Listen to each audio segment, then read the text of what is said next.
Olá, boa noite a todos. Me digam se estão me vendo bem, me ouvindo bem.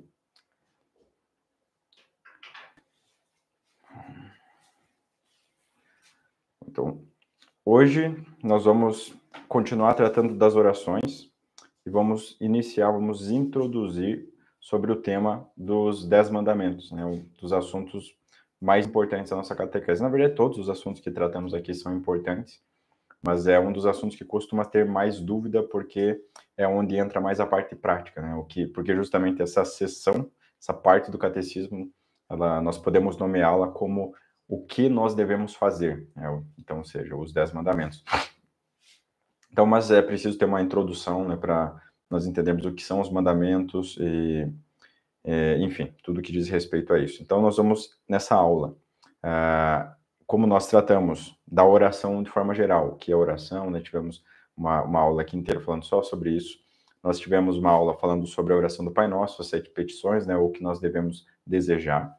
E nessa aula nós vamos, então, nós não podíamos deixar, claro, de falar sobre a oração da nossa tão amada mãe, da nossa rainha, né, a Ave Maria. Nós vamos falar sobre a oração da Ave Maria, uma breve explicação sobre esse tema, um pouco também vamos falar sobre a própria devoção da Nossa Senhora, quem é a Nossa Senhora e qual a sua importância para nós católicos.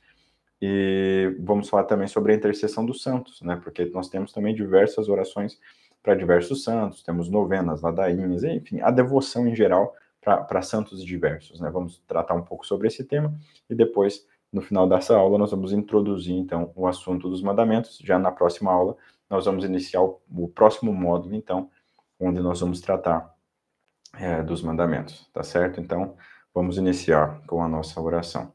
Em nome do Pai, do Filho e do Espírito Santo. Amém. Infalível Criador, que dos tesouros da vossa sabedoria tirastes as hierarquias dos anjos, colocando-as com ordem admirável no céu, distribuístes o universo com encantável harmonia. Vós que sois a verdadeira fonte da luz e o princípio supremo da sabedoria, difunde na minha mente o raio do esplendor, removendo as duplas trevas nas quais nasci, o pecado e a ignorância. Vós que tornais fecundas as línguas das crianças, tornais erudita a minha língua, e espalhais sobre os meus lábios a vossa bênção. Concede-me a curiosidade para entender, a memória para reter, a sutileza de revelar, a facilidade de aprender, a graça abundante de falar e de escrever. Ensina-me a começar, rege-me a continuar e perseverar até o término, vós que sois verdadeiro Deus e verdadeiro homem, que vive e reina por todos os séculos dos séculos. Amém. Vinde, Espírito Santo, enchei os corações dos vossos fiéis e acendei neles o fogo do vosso amor. Enviai o vosso Espírito, Senhor, e tudo será criado, e renovareis a face da terra. Oremos. Ó Deus, que instruístes os corações dos vossos fiéis com a luz do Espírito Santo, fazei que apreciemos retamente todas as coisas, segundo o mesmo Espírito, e gozemos sempre de suas consolações. Por Cristo, Senhor nosso. Amém. Ave Maria, cheia de graça, o Senhor é convosco, bendita sois vós entre as mulheres, bendito é o fruto do vosso ventre, Jesus. Santa Maria, Mãe de Deus, rogai por nós, pecadores, agora e na hora de nossa morte. Amém. São Tomás de Aquino, rogai por nós. Nossa Senhora de Aparecida, rogai por nós. São Pio X, rogai por nós. Em nome do Pai, do Filho e do Espírito Santo. Amém. Bom, vamos lá. A oração da Ave Maria, evidentemente, ao menos todos os católicos conhecem, né? Mesmo os protestantes deveriam conhecer, porque, como nós vamos ver, a oração, né, a Ave Maria, ela é retirada, ela é um texto bíblico, na verdade, né? Com exceção da última parte. Ela é um texto bíblico. Então, onde que nós podemos encontrar a oração da Virgem Maria na Bíblia, né?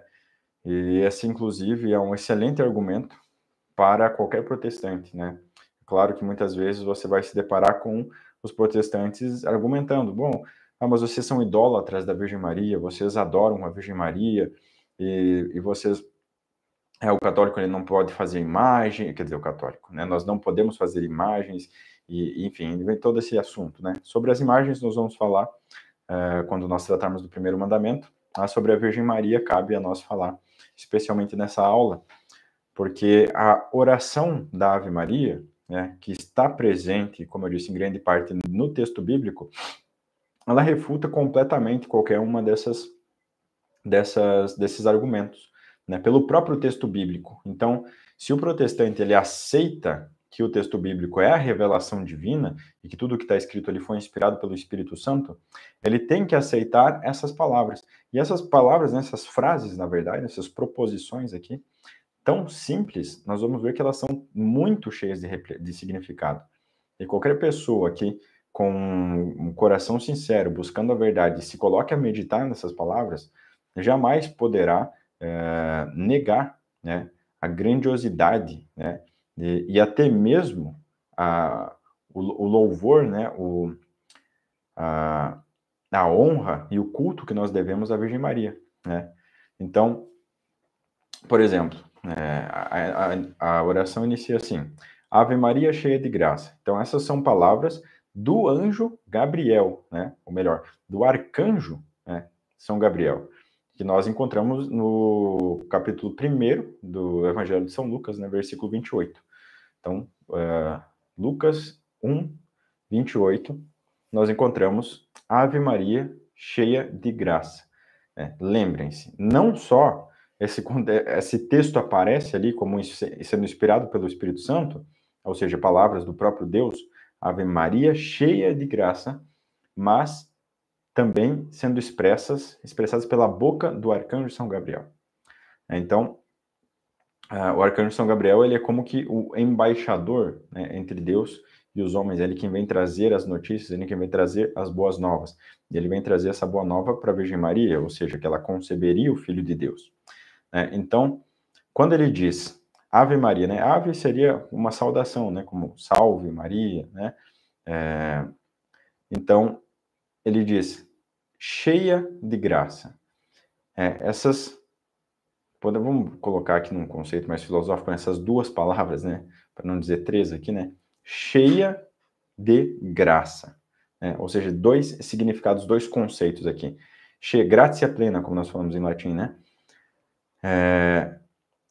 em latim talvez o significado fique mais evidente, né, plena, gratia plena, plena significa cheio, né, só que muitas vezes nós utilizamos o cheio num sentido muito figurado, né? Então, pode às vezes acabar perdendo esse significado. Mas quando nós falamos cheio, nós dizemos de algo cheio, né? Então, se eu tenho um copo aqui e eu digo que o copo está cheio, conceitualmente falando, nós dizemos que ele está cheio quando, né, não pode caber mais água aqui dentro, né? Claro, como eu disse, por isso que às vezes pode o sentido não ficar claro, né? Porque se eu colocar a água até aqui, por exemplo, eu vou dizer, o copo está cheio, mas na verdade ele não está cheio, né? Nós dizemos que ele está cheio porque ele está mais cheio do que vazio, né? Está mais próximo de estar cheio do que mais próximo de estar vazio. Então, nós utilizamos aqui uma certa figura de linguagem, mas e todo mundo entende, não tem nenhum problema com isso.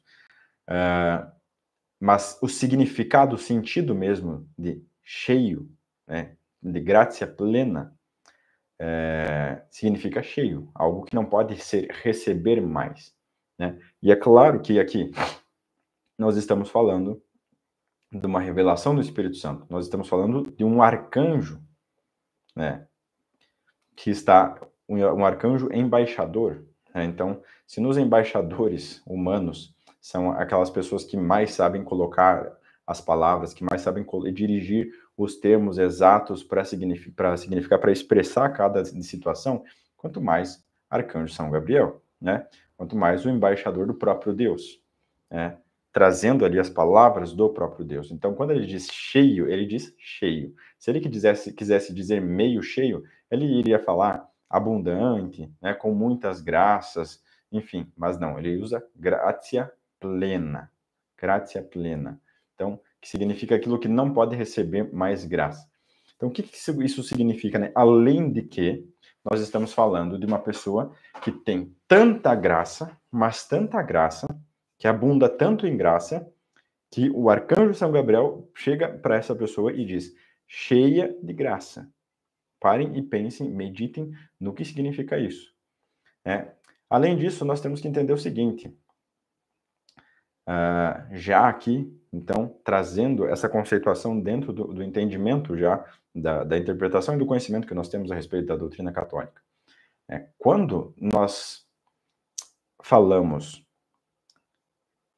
de graça, nós estamos falando, então, de algo que une este ser ao próprio Deus.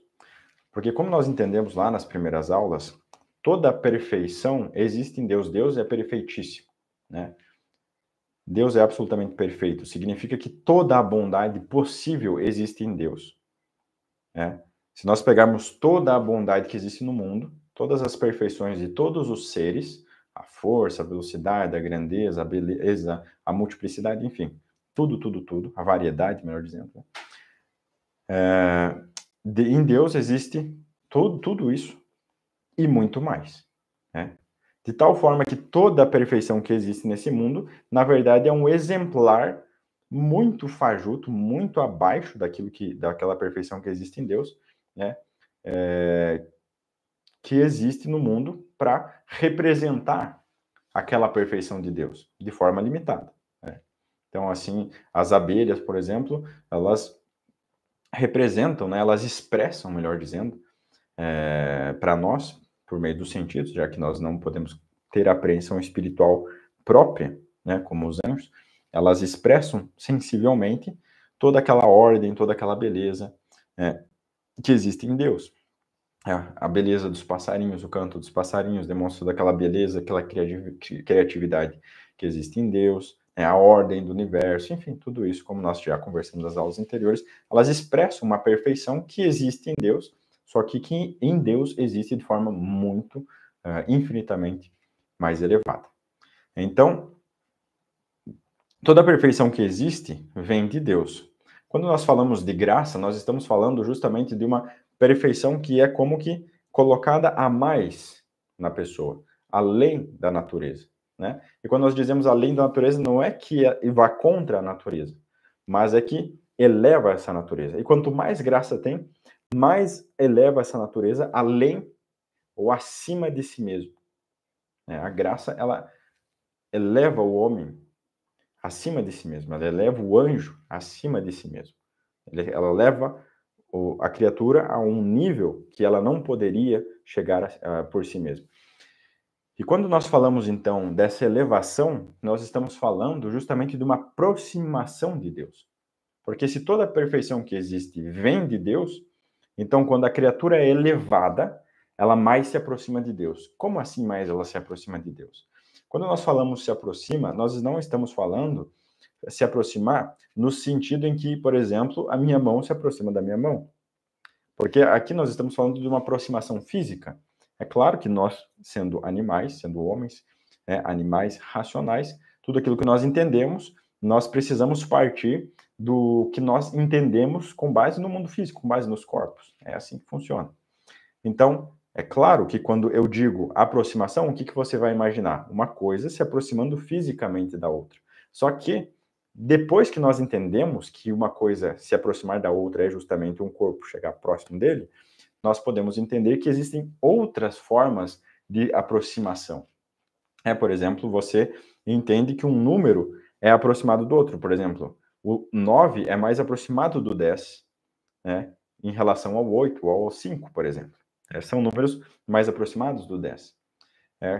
Você entende que uma frase ou uma história pode ser mais aproximada da verdade, ou seja, do fato que realmente aconteceu, do que outra história que é contada, ou do que um depoimento, por exemplo. Então, nós podemos entender que a aproximação não é uma aproximação propriamente física. Então, quando nós falamos de aproximação com relação a Deus, ou seja, essa criatura se aproximou mais de Deus, nós estamos falando que essa criatura adquiriu certas perfeições que pré-existem, que existem soberanamente em Deus. E quando ela adquire essa criatura, essa criatura adquire essa perfeição, ela se aproxima de Deus no sentido que ela se torna mais semelhante de Deus. É como nós podemos fazer uma imagem para ficar mais fácil de entender. Imagine que Deus é um círculo, né? E a criatura é um círculo dentro desse círculo. Então, quanto mais graça ela recebe, mais ela se eleva acima da sua natureza e, portanto, mais perfeita ela se torna. E é como se esse círculo ele se estendesse, ele fosse crescendo até a medida, né, em que, hipoteticamente, ele alcançasse o mesmo tamanho do círculo que está contendo ele. Ou seja, círculo que é Deus, né? Então, dentro da hierarquia das criaturas, dentro da gradação, digamos assim, das perfeições que existem no universo, você vai ter lá diversas criaturas diferentes e cada uma vai ter um raio, né? Um diâmetro. Então você tem as pedras que são lá uma bolinha pequena, e aí você tem outros círculos que contêm esses círculos menores e que, por sua vez, são contidos por círculos maiores. Não sei se a imagem está ficando um pouco difícil de entender, mas acho que na verdade é algo bem intuitivo, né? Então você tem o círculo maior, que é Deus, aí você tem abaixo um círculo menor, que são os anjos, aí você tem um círculo menor, que são os homens, aí você tem um círculo menor, que são os animais, né, as plantas, os minerais, etc. Cada um desses círculos maiores contém diversos círculos dentro dele, cada um desses círculos maiores, desses anéis, né, como numa cebola, eles são contidos por outros, né? E no final das contas, todos são contidos pelo anel supremo, que é Deus, né? Isso aqui é só uma imagem, né? O que nós temos que entender é que, evidentemente, como Deus é infinito e todas as criaturas são finitas, esse anel, esse círculo superior, jamais poderá ser alcançado por nenhuma criatura, né? Então, quando nós falamos que Nossa Senhora é cheia de graça, esse círculo, né, qual que representa ela, é tão grande e se aproxima tanto do círculo de Deus, do círculo divino, que foi considerada pelo próprio Deus como cheia de graça, gratia plena. Ou seja, evidentemente, jamais poderia uma criatura receber tanta graça que não pudesse receber mais. Jamais poderia receber tantas perfeições que não poderia receber mais ainda, porque a fonte da perfeição é o próprio Deus.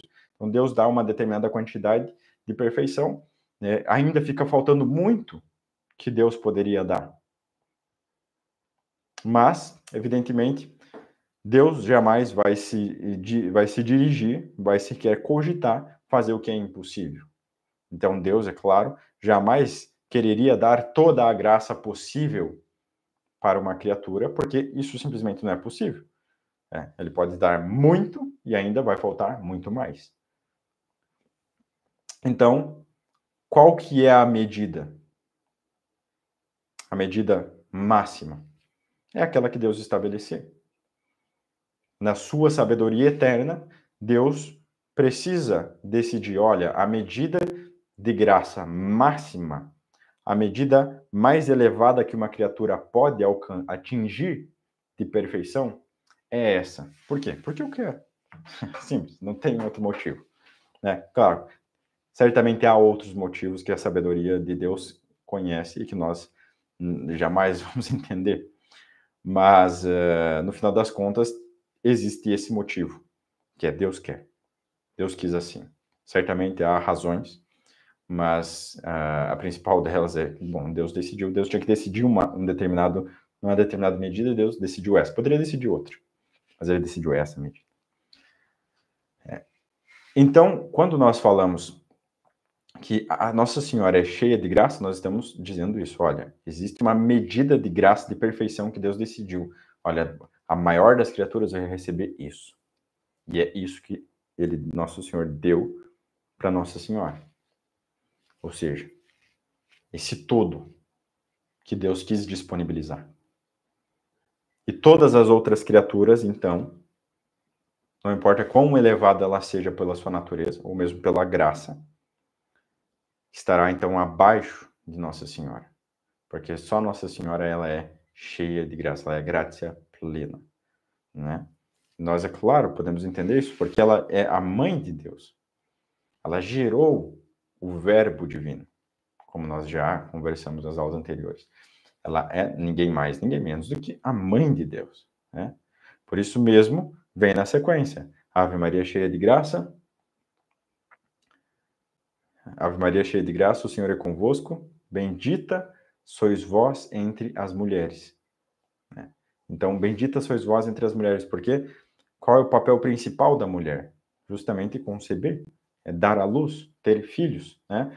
Nós vimos que Deus criou Adão e viu que Adão, né, não era bom que Adão estivesse sozinho, porque todo animal tinha a sua parceira para poder procriar. Então, Deus deu a parceira de Adão, ou né, deu Eva para Adão para que ele pudesse ter filhos com ela. Então, dentro do papel das mulheres, acima de todas, imensuravelmente acima de todas, está a Nossa Senhora, que não só deu a luz a um homem, mas deu a luz ao homem Deus, nosso Salvador, nosso Redentor, sem o qual nós jamais poderíamos nos salvar. Então, quando nós dizemos bendita entre as mulheres, não estamos simplesmente falando que a Virgem Maria é bendita entre as mulheres, mas que ela é a mãe de Deus, que ela está acima de todos, porque ela é a mãe de Deus, e por isso ela é cheia de graça. E por isso Deus é convosco. Por que Deus é convosco? Porque se ela é cheia de graça, significa que ela tem toda aquela perfeição que está no limite, na medida em que Deus decidiu. Então significa que se existe uma criatura próxima de Deus, é a Virgem Maria. Se existe uma criatura unida a Deus, é a Virgem Maria. Ela é a suma união com Deus. Ela é, né, claro, abaixo de nosso Senhor Jesus Cristo, que é o próprio Deus. Nós já estamos falando de um outro nível. Mas sem ser o próprio Deus, a Virgem Maria, ela é a união com Deus por excelência. E daqui, nós podemos depreender o quão importante é nós termos uma devoção com Nossa Senhora. O quão importante é nós rezarmos para Nossa Senhora, né? Pobre dos protestantes, que não rezam para Nossa Senhora. Porque a Nossa Senhora, ela é cheia de graça. Ela é a criatura mais unida a Deus. Além disso, nós vemos lá no Evangelho, se eu não me engano, no Evangelho de São João, onde Nosso Senhor diz para São João, homem, eis aqui a sua mãe, mulher, eis aqui o seu filho. Então, o que ele fez nisso? Qual é o sentido de Jesus dizer isso para eles logo ali, pregado na cruz, cheio de sofrimentos e prestes a morrer? Porque ele simplesmente diria isso só para usar uma figura de linguagem? Seria ridículo pensar isso. É claro que Deus, Jesus Cristo sendo Deus, quando ele utiliza todas as palavras que ele diz na cruz, tem uma tremenda importância, tem um significado sempre muito além daquilo que nós podemos imaginar no primeiro sentido. Porque Deus diria para São João que a Virgem Maria é mãe dele, se a Virgem Maria não é mãe dele? E porque ele diria para ela, e ainda não só isso, mas ele reforçaria dizendo que novamente, que ela é mãe dele e que ele é filho dela, reforçando, trazendo os dois. Se você diz uma coisa, já é óbvio, você não precisa dizer outra. Eu digo, você é filho dela. Eu não preciso dizer, você é filho dela e você é mãe dele, porque isso é óbvio. Qualquer um sabe que se ele é filho dela, ela é mãe dele. Isso é óbvio. Por que não só ele diz isso, mas ele reforça, ele mostra os dois nexos, pregado na cruz. Porque Jesus Cristo, Deus encarnado, morrendo na cruz, diria essas palavras, senão para nos trazer algo importantíssimo. E o que é esse algo importantíssimo? É justamente nos explicar, nos deixar claro, para nunca mais esquecermos que Nossa Senhora é nossa mãe. Porque ali, evidentemente, São João estava representando toda a igreja.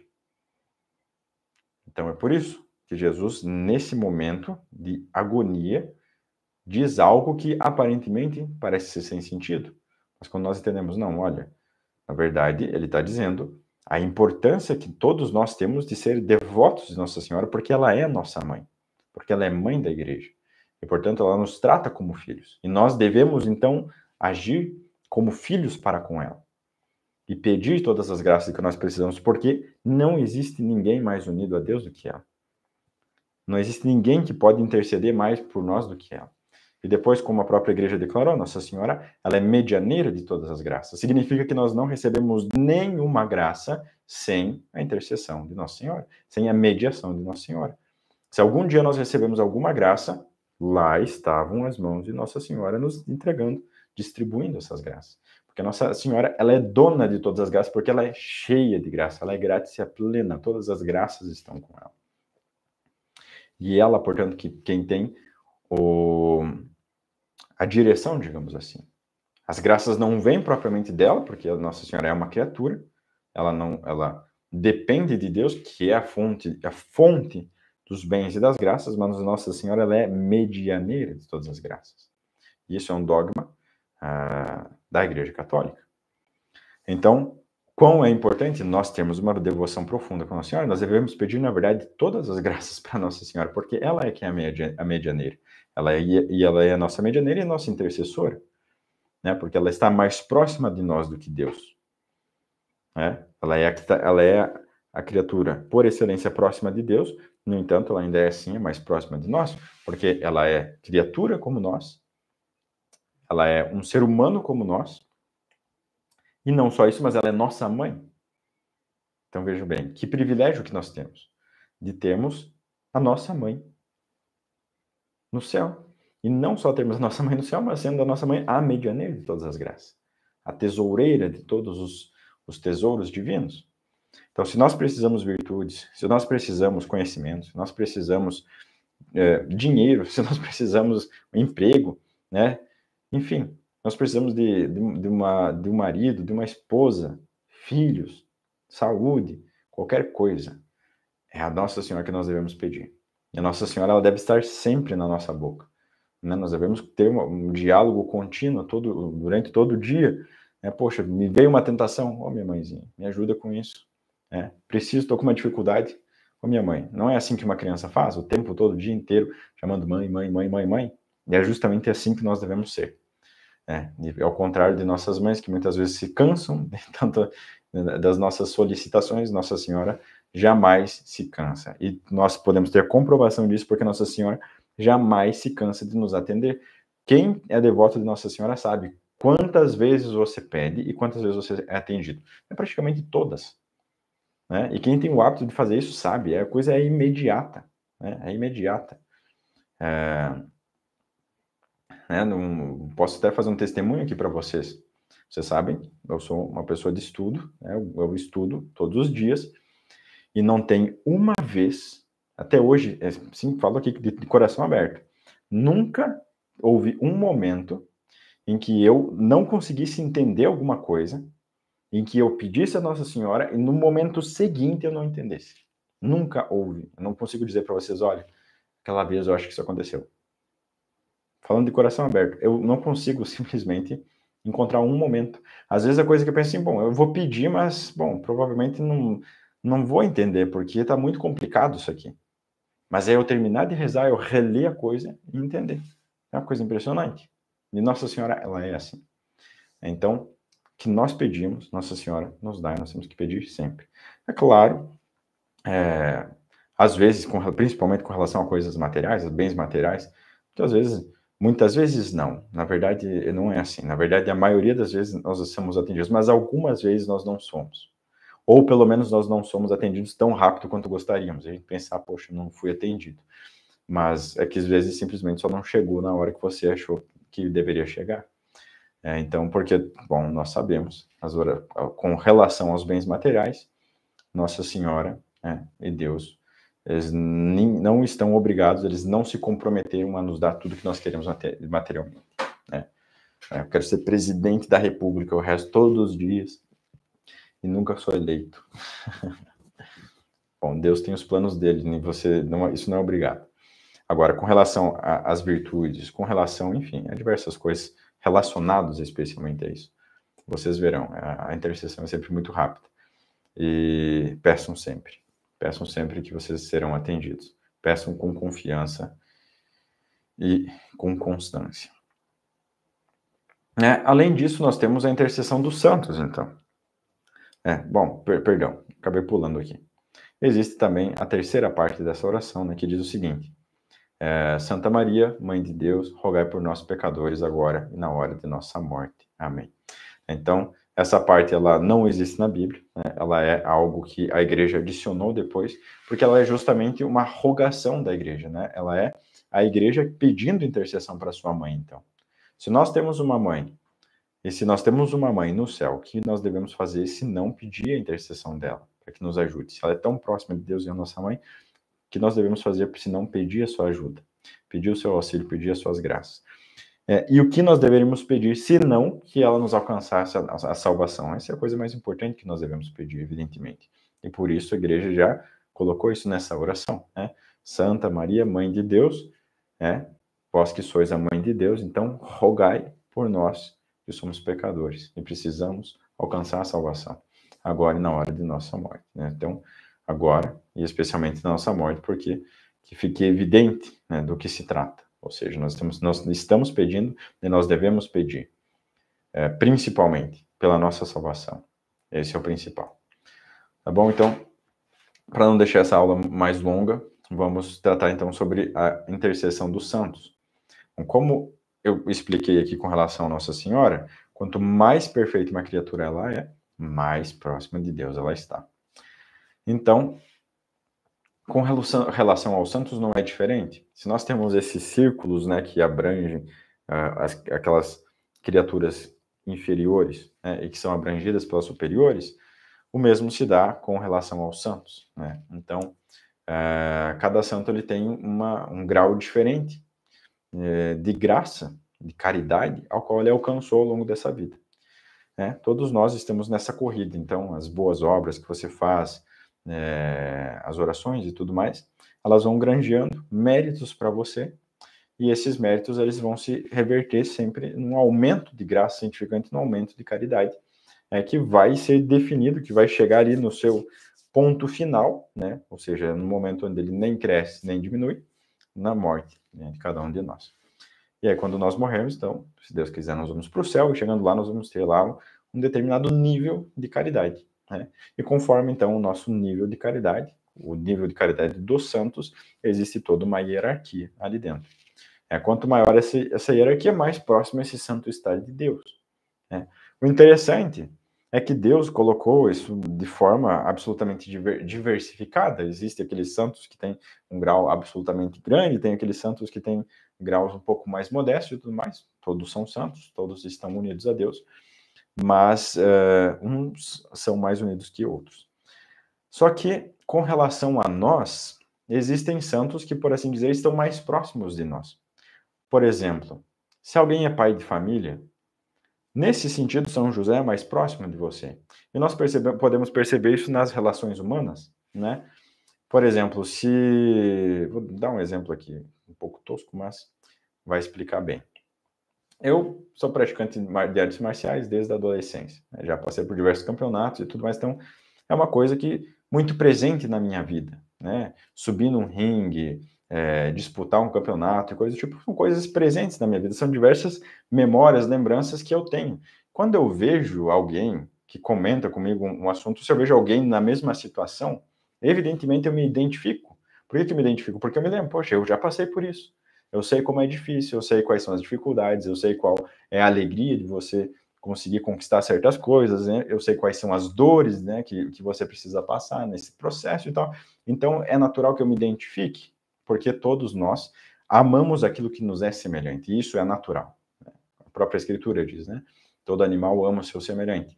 E nós amamos aqueles que nos são semelhantes, né? Mesmo a semelhança física, se você vê uma pessoa parecida com você, ou melhor, você tem um grupo de 10 pessoas ali, e aí você vê uma que é mais parecida com você, naturalmente o seu afeto tende mais para aquela pessoa do que para as outras, né? E isso vai ser assim, com relação à sua nacionalidade, né? Você tende a gostar mais das pessoas que são do seu país, do seu estado, da sua cidade, né? Você encontra uma pessoa que é lá da sua cidade, você passa a ter um carinho especial por ela, porque ela é mais próxima de você nesse sentido, né? Imagina que ela cresceu no mesmo bairro, então, que você. Aí você, poxa, não tem aquele lugar, né, que acontece tal coisa, sei lá, aquele mercado que fulano fazia isso, fazia aquilo, e aí, sei lá, em determinado dia ele dava tal coisa para as crianças comerem, e, nossa, você também comia aquilo. Isso traz uma união com você. E é natural. Se você encontra uma pessoa assim, quanto mais pontos em comum você tem com ela, mais você gosta dela, né? Normalmente é assim que os casais, eles acabam dando certo, né? Você vai lá, conhece a pessoa e de repente você vê, poxa, nós temos tanta coisa em comum. E você naturalmente já passou a gostar dela, porque ela é muito parecida com você. É simples assim. E com os santos não é diferente. Então, perdão. Como existe uma variedade muito grande de santos, existe santo de todos os tipos. Santo soldado, santo que foi viúva, solteiro, casado, filhos, pais, mães, avós, tataravós, enfim, trabalhadores que não trabalhavam, que eram ricos, que eram pobres, intelectuais, ignorantes e assim por diante. De todos os tipos, de todas as castas, de todos os níveis, de todas as variedades. Existem santos, santo leproso, santos feios, que foram feios fisicamente aqui na Terra, santos que foram belíssimos, de todo tipo. E com relação a isso, então, significa que alguns santos, eles vão se identificar mais, naturalmente falando, com determinadas pessoas, né? Então, como eu estava falando lá no início de São José era operário. É natural que o próprio São José, vejam, a questão é essa mesmo, o próprio São José, enquanto sendo homem, é claro, ele está unido a Deus, mas sendo unido a Deus, ele não perdeu sua natureza. Ele vai ver, dentre as pessoas, poxa, tem ali alguns que são operários. E ele vai, claro, se identificar mais com essas pessoas. Então, ele tem uma conexão maior com essas pessoas, né? Até, inclusive, nós vemos que muitas vezes acontece isso. Vocês, quem é católico, eu acredito que deve ter essa experiência, de você conversar com as pessoas, e elas contarem, né, suas experiências com vocês, e vocês devem ter reparado já que, na maioria dos casos, quando a pessoa tem uma devoção com um santo, realmente o que parece não é que a pessoa escolheu, eu quero ter devoção com esse santo, mas parece que o santo escolheu que ajudá-la, escolheu a amizade com ela. Por exemplo, eu tenho o caso de São Tomás de Aquino. Por muitas vezes, eu, inclusive, muito ingrato, acabava deixando de lado São Tomás de Aquino, mas eu via que São Tomás de Aquino sempre agindo frequentemente na minha vida, né? Sempre aparecendo ali, sempre estando presente de alguma forma e sempre para o bem.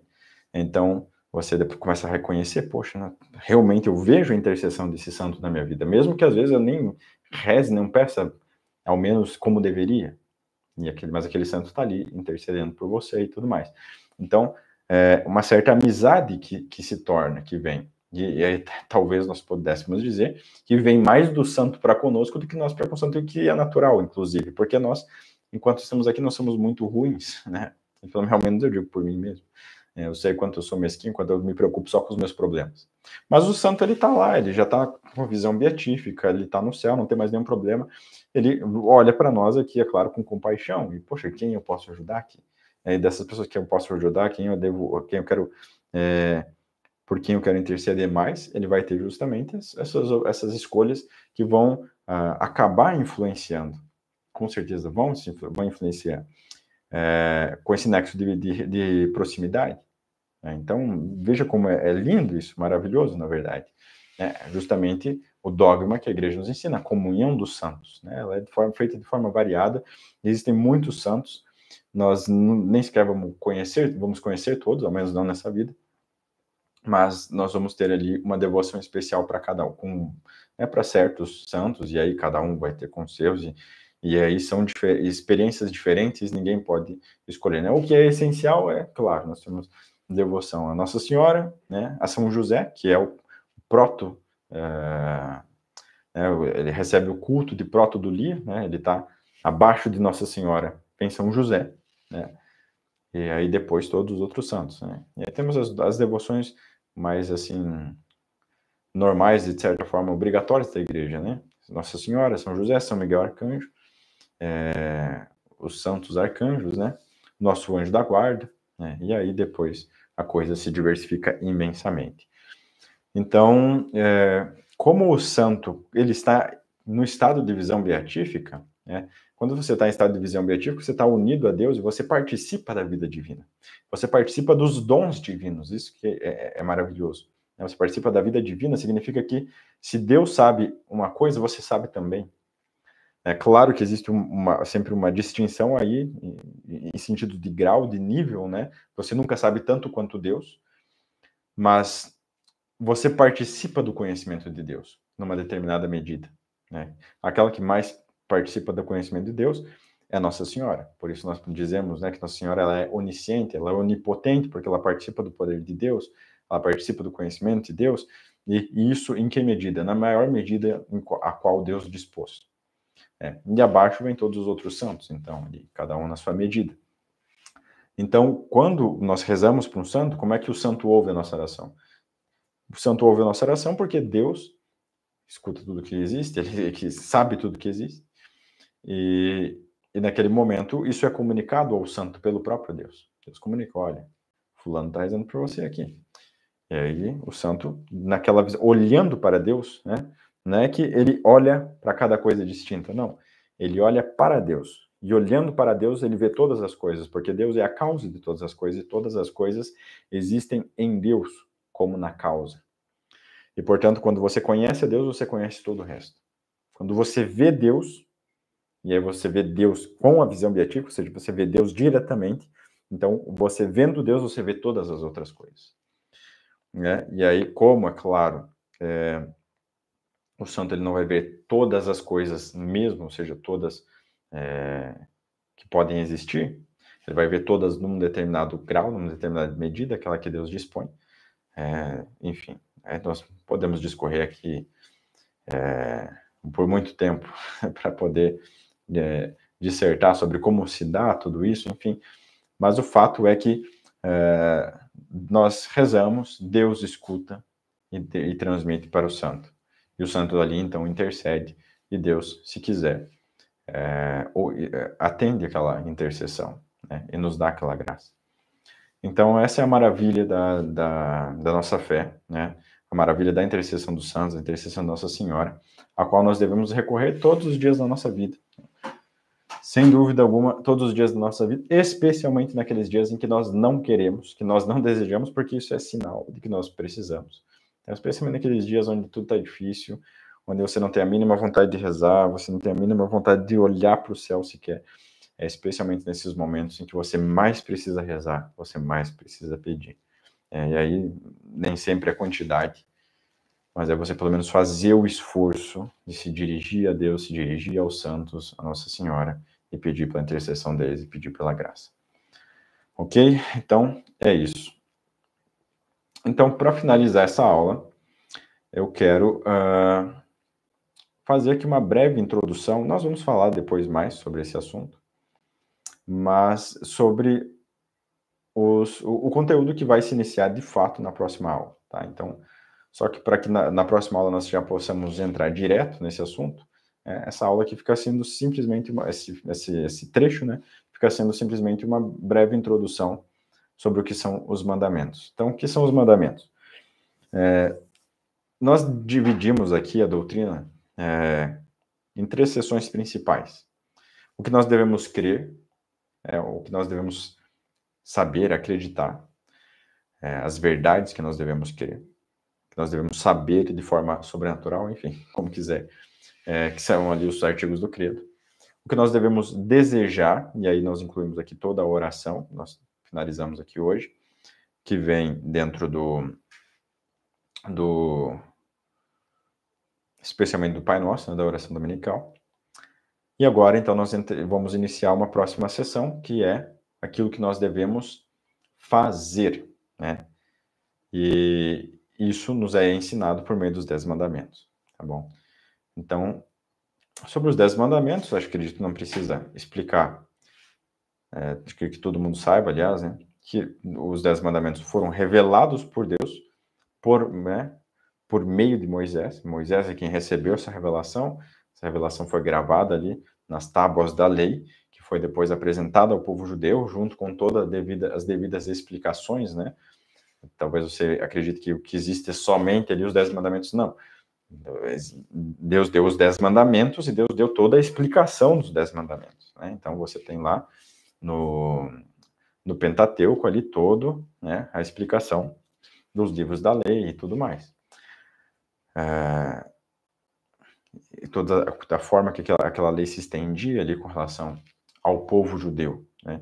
Que depois ali foi, então, devidamente adaptado, digamos assim, aquelas poucas coisas que precisavam ser adaptadas já para a nossa religião católica, que vem, então, como que aperfeiçoar, então, a lei de Moisés, né? Que foi a lei dada pelo próprio Jesus Cristo. Então, esse é o ponto. Uma coisa que é importantíssima de nós entendermos é que os 10 mandamentos, nenhum desses mandamentos, ele é, por assim dizer, um conhecimento sobrenatural. Tudo aquilo que é ensinado nos 10 mandamentos não é nada além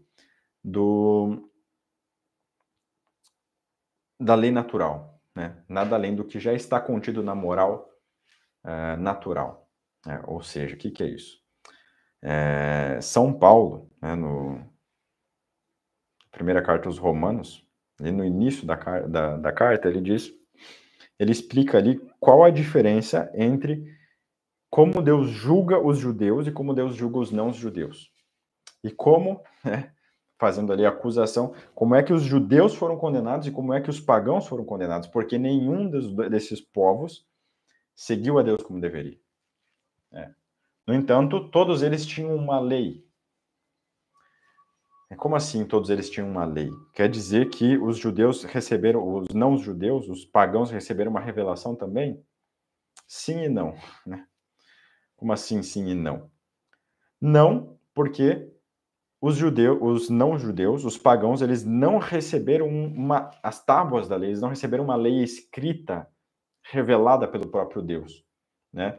Ou seja, algo que fosse realmente milagroso e sobrenatural, como foi no caso de Moisés, né? Deus reuniu o povo judeu, levou para o deserto, levou lá no pé de uma montanha, botou o povo todo ali ao redor daquela montanha, só Moisés subiu lá em cima, o povo todo via lá aquelas luzes, nuvens, fogo e tudo mais naquela montanha, durante dias, né? E aí lá Moisés recebe as tábuas da lei, isso tudo depois de ter colocado as 10 pragas no Egito, de ter feito o povo judeu atravessar o Mar Vermelho, tudo isso para quê? Né? Por muitos motivos, mas um deles, muito importante, é para que ficasse claro para todos que aquilo era uma revelação divina. Não, olha, a gente era escravo lá no Egito. Aí, de repente, veio aquele cara que é Moisés, né? E aí Moisés disse, não, eu vou libertar vocês. Aí teve 10 pragas no Egito, tudo que aconteceu no Egito, aí nós atravessamos o Mar Vermelho, aí nós fomos andando pelo deserto e nós comemos do maná, e tudo aquilo que aconteceu aí, Moisés subiu lá no monte, agora eu me esqueci o nome do monte, subiu naquele monte e aí aconteceram todos aqueles eventos que aconteceram lá, né? Aí Moisés desce do monte com as tábuas da lei e tal. Então, tudo isso para que fique bem claro ao povo judeu que se tratava de uma revelação divina. E isso, é claro, eles iam transmitir de geração em geração aquele testemunho, né? Olha, meu pai disse que o vô dele disse que foi contado assim, que aconteceu dessa forma e realmente foi assim como está escrito na lei. Então, isso é um testemunho forte, grave, sério, que nenhuma pessoa de bom senso desprezaria, né? Dizendo que, olha, não, realmente isso aqui foi ensinado por Deus, que existe essa lei que deve ser seguida dessa forma. E quem seguir vai se dar bem, quem não seguir vai se dar mal. Né? E aí você faz o que você quiser depois disso. Então, com relação aos judeus, era assim. Por isso, nesse sentido, os pagãos não receberam a lei, ou seja, não lhes foi revelada dessa forma, não lhes foi revelada. Mas, em outro sentido, lhes foi revelada porque a própria criação é uma revelação. Né? Deus revela-se a si mesmo por meio da criação, por meio das criaturas, como nós já entendemos lá nas aulas anteriores. A criação ela é o discurso divino que explica, que expressa as perfeições divinas. E o homem, então, conhecendo essas coisas, tendo a sua inteligência, tendo a razão, ele pode, então, entender muitas coisas de Deus. E por isso que ele pode conhecer por meio de Deus, por meio da criação, por meio do seu conhecimento natural, racional, ele pode entender muitas coisas a respeito do que ele deve fazer, de quem ele é, de como ele deve se comportar, o que ele pode fazer, o que ele não pode fazer. O que é bom que ele faça, o que é bom que ele não faça. Além disso, todo homem tem um princípio natural dentro de si mesmo. Por exemplo, existem o que nós chamamos de princípios inatos da moralidade no homem, e isso em qualquer homem, em qualquer lugar do mundo, em qualquer tempo, que são princípios, como autoevidentes, você não precisa explicar, né? Como assim? Vou dar o exemplo com os princípios autoevidentes da razão. Você não precisa explicar para ninguém que uma coisa é igual a ela mesma. Você não precisa explicar para ninguém, né? Porque toda pessoa que possui o uso da faculdade racional sabe disso, né? Ele pode colocar em dúvida simplesmente em palavras, mas mesmo assim, realmente ele nunca pode duvidar, de verdade. Ele pode mentir para si mesmo, porque todo mundo pode mentir para si mesmo. Você pode falar isso, mas você nunca pode acreditar nisso de fato. Por quê? Porque mesmo a dúvida que você coloca já está baseada nesse princípio, né? Se eu digo, olha, será que realmente uma coisa que é igual a si mesmo? Como você está colocando, então, o princípio da identidade em dúvida. Essa dúvida, ela é, portanto, alguma coisa. Mas isso que você, que é essa dúvida, ela é essa dúvida mesmo ou ela é outra coisa? Não, eu tô botando em dúvida. Você está botando em dúvida ou você está afirmando? Não, estou colocando em dúvida. Eu estou negando, ou eu estou negando. É. Então, se você está negando, você não está afirmando. Você está botando em dúvida, você não está dando certeza, né? Então, se você coloca em dúvida, você coloca em dúvida, não outra coisa. Ou seja, é uma coisa igual a ela mesma, né? Então, pronto. Você não tem como fugir disso, né? Da mesma forma que você não pode conhecer nada sem o princípio de identidade. Se você não entende que uma coisa é igual a ela mesma, você não pode entender que sua mãe é a sua mãe. Né? Você não pode entender, olha, tem aqui na minha cabeça uma certa imagem de uma mulher que é a minha mãe, e eu vejo ela, e não, é isso aqui, é ela mesma. Então, o princípio de identidade. Né? Poxa, não, essa é a minha mãe, esse é meu pai. Né? Isso é o número 1, isso é o número 2. Você não consegue entender nada se você não tiver essa conexão de identidade entre o pensamento e realidade, e assim por diante. Então, esse é o princípio natural da razão. Com relação à moralidade, existem outros princípios. O mais fácil de entender é o seguinte: todo mundo sabe, você não deve fazer para o outro aquilo que você não gostaria que fizesse para si mesmo. Todo mundo sabe que é assim. Você não precisa explicar para ninguém, né? Olha, fulano, você não deve fazer para o outro aquilo que você não gostaria que fosse feito para você mesmo. Quando você fala isso, é mais para acusar a pessoa do que para ensinar. É por isso mesmo que você fala isso. Porque você sabe que, no fundo, ela sabe. Porque nenhuma pessoa pode ignorar isso. Então, quando a pessoa ela infringe aquela lei, claro, às vezes ela não considera no momento. Aí existem outras coisas. Por exemplo, a inconsideração, isso é algo que todos podem ter. Você sabe certas coisas, mas no momento em que você age, você não leva em consideração o que você sabe. E é por isso que você faz o que é errado.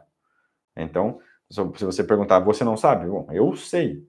Só que no momento que eu estou fazendo isso, tanto faz a moral. Só me importa o que eu tenho, o que eu quero fazer aqui. Né? E é justamente isso que faz a pessoa ser ruim. Ela não considera as coisas que ela sabe. Né? E aí ela vai afundando numa ignorância, ela vai afundando, né, numa construção de um edifício de mentiras e assim vai. Então, mas no fundo, ela sempre sabe, ela sempre soube. Tanto é que, se numa situação em que ela precise, por exemplo, acusar alguém, se defender alguém, e esse argumento couber, ela vai utilizar, né? A pessoa prejudicar ela, e aí ela, por exemplo, dizer, bom, mas você não sabe que você não deve fazer para o outro aquilo que você não gostaria que fosse feito para si mesmo? Embora ela mesma não faça isso, né? Enfim, isso é aquilo que nós chamamos de princípio autoevidente da moralidade. Ou seja, todos nós temos uma lei natural gravada no nosso coração. Né? Ninguém precisa explicar para uma pessoa que você não deve matar a sua mãe, que você não deve matar o seu pai. Não é algo que uma pessoa boa faça. Não significa que todas as pessoas vão seguir esse princípio, evidentemente que não. Na verdade, infelizmente, a maioria das pessoas não segue, mas todas elas têm. E é por isso que o apóstolo Paulo fala lá no início da carta aos Romanos, né, que cada um é condenado pela sua lei. Os judeus condenados pela lei que lhes foi revelada. Os pagãos condenados pela lei que lhes foi revelada, pela criação que lhes foi infundida por Deus na sua própria natureza. Aquilo que eles já sabem. Eles sabem, todos sabem, olha, não façam aquilo para o outro que você não gostaria que fosse feito para si mesmo. Você gostaria que te roubassem? Não. Mesmo assim, você foi lá e roubou. Então você é condenado pela própria lei que está inscrita no seu coração. Não é por aquilo que você não sabe. O que você não sabe, você ignora, tudo bem. Não é por isso que você vai ser condenado, não é pela lei dos judeus que você vai ser condenado, mas é por aquilo que você mesmo acha que é o certo e o errado. E quando eu digo que é aquilo mesmo que você acha que é o certo e o errado, não é aquilo que você pensa que é o certo e o errado, mas aquilo que de fato a sua consciência mostra, porque Deus colocou em você essa consciência. Olha, o certo é isso, o errado é isso. E por isso a consciência pesa, ela dói, poxa, você agiu errado, né? Então todo o homem tem consciência, por isso o homem tem remorso, o homem tem, enfim, tudo isso, né? E então a lei judaica, a lei, principalmente os 10 mandamentos, especialmente os 10 mandamentos, eles são então nada mais do que a lei natural. Todos os 10 mandamentos, eles são uma lei natural, só que ela é colocada de forma expressa, explícita, porque como o homem acaba querendo só saber das coisas materiais, querendo só saber dos prazeres, do dinheiro, das vaidades, enfim, ele acaba não considerando, não usando a inteligência dele para pensar o que é o certo a ser feito. E aí tentar encontrar preceitos, né? Alguns filósofos fizeram, e você vai ter Aristóteles, Sócrates, né? Sêneca, Cícero e assim por diante. De homens que usaram a sua inteligência para tentar entender o que é o certo e o que é errado. Então, se o homem fizesse isso, ele encontraria ali respostas.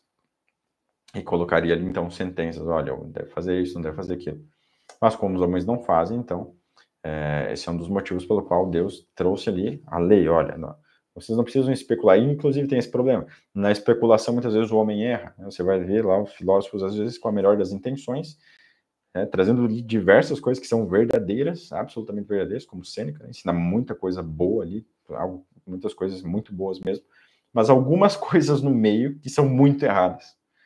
Para dar um exemplo, Sêneca, ele ensina sobre toda a questão da sabedoria, de você ser humilde, de você não se importar com o que os outros pensam de você não buscar a riqueza além daquilo que é necessário, de você ser uma pessoa misericordiosa com os outros, de você se entender que todo homem é fraco, né? Então, portanto, você, quando vê uma pessoa fazendo uma coisa errada, pensar, poxa, eu também poderia fazer o mesmo.